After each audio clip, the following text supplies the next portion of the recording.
Hi my YouTube family, welcome back to my channel. అయితే ఈరోజు అయితే మీరు మిగిలిపోయిన ఇడ్లీలు వేస్ట్ చేస్తారు, కొంతమంది పాడేస్తారు ఎందుకు అనేసి. దానితో టేస్టీగా ఉప్మా ఎలా చేసుకోవాలో చూపిస్తాను నేను. సరేనా? ఎలా ప్రిపేర్ చేద్దామో చూద్దామా మరి. ఓకే, అయితే నేనైతే ఇడ్లీలు అయితే తీసుకున్నానండి. మిగిలిపోయిన ఇడ్లీలు దీనికి మ్యాష్ చేసుకొని పొడి పొడిగా చేసుకుందామా మరి. ఇలా మ్యాష్ చేసుకుందామా. ఇలా మ్యాష్ చేసుకొని ఇరగొట్టేసి పొడి పొడిగా చేసుకోండి. అన్ని ఇడ్లీలను పొడి చేసుకొని ఇలా పక్కన పెట్టుకోండి. నేనైతే అన్ని ఇడ్లీలను అయితే ఇలా తీసుకొని ఒకటి తర్వాత ఒకటి పొడి పొడిగా చేసుకున్నాను. చూడండి, పొడి పొడిగా చేసుకొని పక్కన పెట్టుకుంటే చాలు. ఇలా మ్యాష్ చేసుకోవడం అయిపోయాక స్టవ్ ఆన్ చేసుకుందాం. ఇక స్టవ్ ఆన్ చేసుకొని ఆయిల్ అయితే తీసుకున్నానండి, 1 టేబుల్ స్పూన్ తీసుకొని పల్లీలు అయితే వేయించుకుంటున్నాను నేను. పల్లీలు వేయించుకుంటే ఆయిల్ కొద్దిగా వేడాక ఇక పల్లీలు వేసుకొని వేయించుకోండి. జీడిపప్పు కూడా వేసుకోవచ్చు, జీడిపప్పు వేయడం వల్ల కూడా బాగా టేస్ట్ అవుతుంది. నేనైతే పల్లీలు వేస్తున్నాను. ఆ పిల్లలు జీడిపప్పు తినరు దీంట్లో అనేసి నేను ముట్టిగా పల్లీలు వేస్తున్నాను. సరేనా? ఇక పల్లీలు ఫ్రై వేయించుకుందాము ఆయిల్లో. ఇలా కొద్దిగా కలర్ మారేంత వరకు వేయించుకోండి. సరేనా? నాకైతే కొద్దిగా కలర్ మారినాక నేను తీసి పక్కన పెడతాను. సరేనా? చూడండి, కలర్ కొద్దిగా మారేంత వరకు ఇలా బాగా ఆయిల్లో ఫ్రై చేసుకోండి. ఆ తర్వాత అన్ని పల్లీలు ఇలా కలర్ మారాక ఒక గిన్నెలో తీసి పక్కన పెట్టుకోండి. సరేనా? నేనైతే కొన్ని చేసి అన్నీ తీసి పక్కన పెట్టుకుంటున్నాను.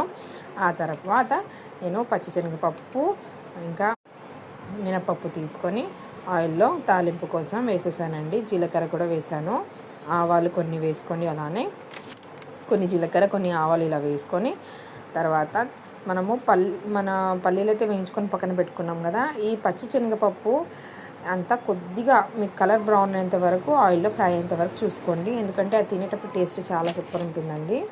ఆ తర్వాత ఎండుమిర్చి చిన్న 2 వేసుకుంటే చాలు.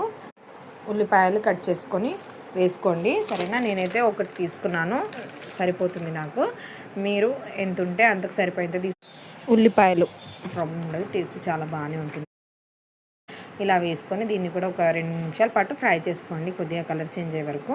సరేనా? ఇలా ఫ్రై చేసుకొని పెట్టుకోండి. ఆ తర్వాత చూడండి, మనము కళ్యామాకు ముక్కలు అయితే వేసుకుందాము. కళ్యామాకు వేయడం వల్ల కొద్దిగా ఉప్మాలో టేస్ట్ బాగా వస్తుంది. కళ్యామాకు వేసుకుందాం. కళ్యామాకు అయితే మీరు కూడా వేయండి, కంపల్సరీ వేయండి, చాలా బాగుంటుంది. ఇలా వేసుకున్నాక 1 నిమిషం పాటు బాగా కలుపుకోండి. ఆ తర్వాత 2-3 పచ్చిమిరపకాయలు కట్ చేసి వేసుకోండి. వేసుకున్నాక కూడా బాగా కలుపుకోండి. సరేనా? నేనైతే ఒక 2 కట్ చేశాను, అంతే సరిపోతుంది నాకైతే. ఒక 2-3 వేసుకున్నాక ఇలా బాగా కలుపుకోండి. ఆ తర్వాత మీకు టేస్ట్ సరిపడేంత ఉప్పు వేసుకోండి. నాకైతే సరిపోయింది. అల్లం వెల్లిగడ్డ పేస్ట్ వేసుకోండి. ఇలా వేసుకొని ఒక 2 సార్లు కలుపుకోండి. కలుపుకోండి. ఇక అల్లం వెల్లిగడ్డ పేస్ట్ అనేది కొద్దిగా మనకు ఇలా బాగా ఉల్లిగడ్డలో అంతా తాలింపులో బాగా ఇలాగా 1 నిమిషం పాటు బాగా ఫ్రై చేసుకోండి ఆయిల్లో. సరేనా? వేగిన తర్వాత కొద్దిగా పసుపు వేసుకోండి. ఇలా పసుపు వేసుకున్నాక కూడా బాగా కలుపుకోండి.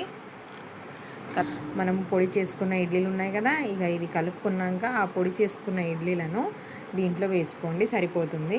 దీంట్లో వేసుకొని ఇక బాగా కలుపుకోండి. సరేనా? ఇక బాగా కలుపుకున్న తర్వాత చూడండి, ఇలా నేనైతే మొత్తం వేసుకొని కలుపుకుంటున్నాను.